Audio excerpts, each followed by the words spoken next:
Scrappy peeps, Suzanna here today for Spiegel Mom Scraps to share with you this layout that I created using 4 sequence packs and a large digital cut file.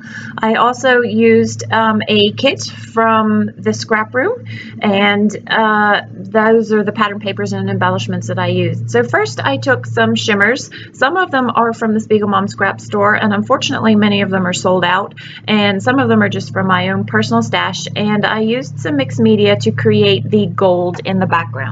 So I knew the colors from the collection were primarily going to be yellow, that aqua teal, and the hot pink. And so I knew the sequence mixes that I wanted to use were going to be the pink and the aqua. So I decided to use yellow as my background so that the sequence would stand out and not be sitting on just a white background. I also thought that by using the Shimmerz or the mixed media behind the sequence, that would add to that festive sort of blow a kiss and just add some movement to the page. So I did the packaging technique, I splattered some mist, and I just set that aside to dry, and then I'm going to back that digital cut file, and it's actually the negative of the digital cut file. I have the silhouette, but I knew that I wanted to fill that in with that particular pattern paper there. So I try to be patient and I try to let that dry, but I figure out how much of the paper I need to use so that I can save the rest. These kits only come with 3 pieces of pattern paper, and I like to stretch the kits as far as I can, and so by just using part of it behind the white cardstock, I am able to stretch that kit and make it last a little bit more. So I'm just going to back that down, and I don't have it fully adhered down because the mixed media is still wet, and I don't want to turn that over and get it on my background that I'm working on, although I do end up doing that, see right there. But I decide, well, I can work with it as it is and go back later and adhere the rest of that down.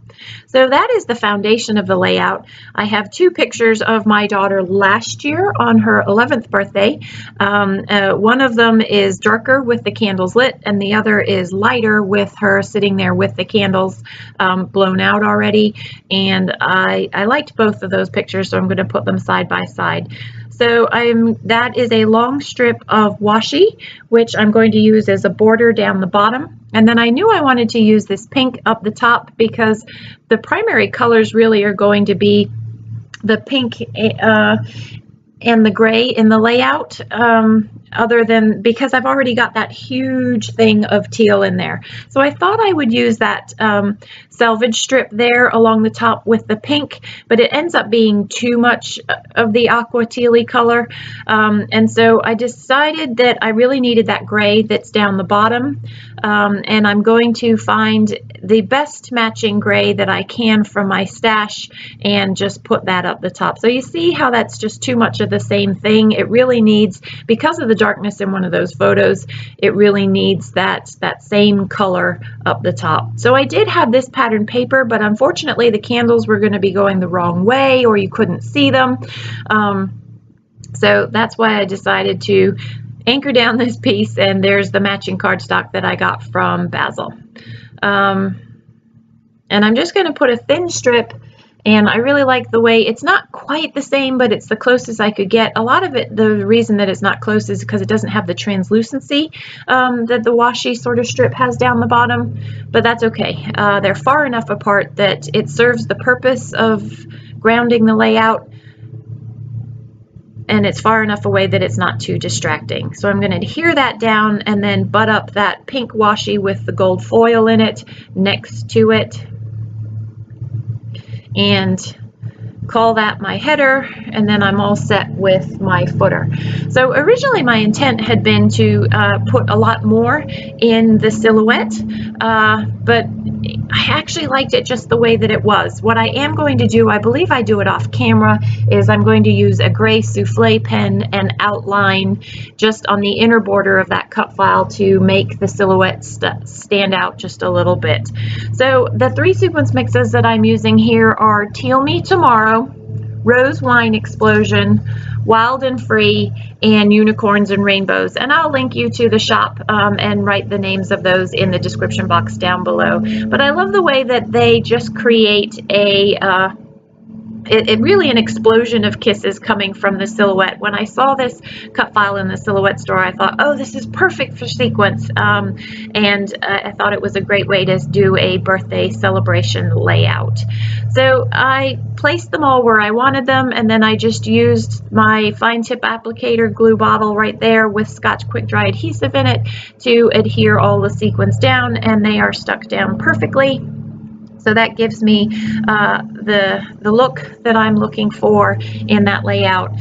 So I wanted to add a little bit more embellishment to the page. I knew that that tag from Confetti Wishes I wanted to incorporate into the layout somehow, and I thought that from this pattern paper I could just cut out a few of the strips and use those as embellishment pieces to the layout. So I went with a couple all down the bottom, and to add some balance, I'm going to put a couple up the top as well. And they're just sentiments that are relevant to her and her birthday. The top one says, "It's time for cake and ice cream." Next to that, it says, "Blow out the candles," and then "Wishing you a great day." And then there's just a few more down the bottom. With the scrap room kits, you just get a sampling of embellishments. It's a great taste of kits. And so I really wanted the focus of this layout to be the silhouette and the confetti kisses, confetti sequins kisses. So I didn't put too many embellishments, because otherwise it would have gotten really busy and really distracting there. So I tried to find an assortment of colors as well as an assortment of phrases that were relevant to the occasion. One of the things I struggled with this layout was a title.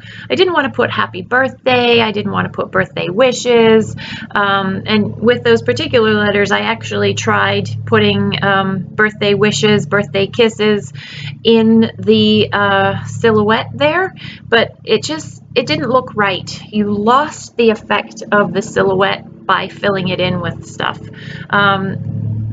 In retrospect, maybe I could have put vellum over that and put some journaling. I could have typed some journaling, but I didn't do that, and I actually have not journaled on this layout because really there isn't space to do that, so I will just journal on the back.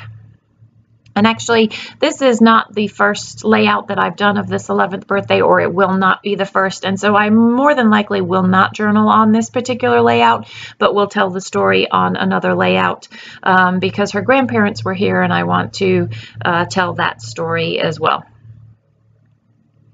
So that, my friends, is how you create some sequins kisses.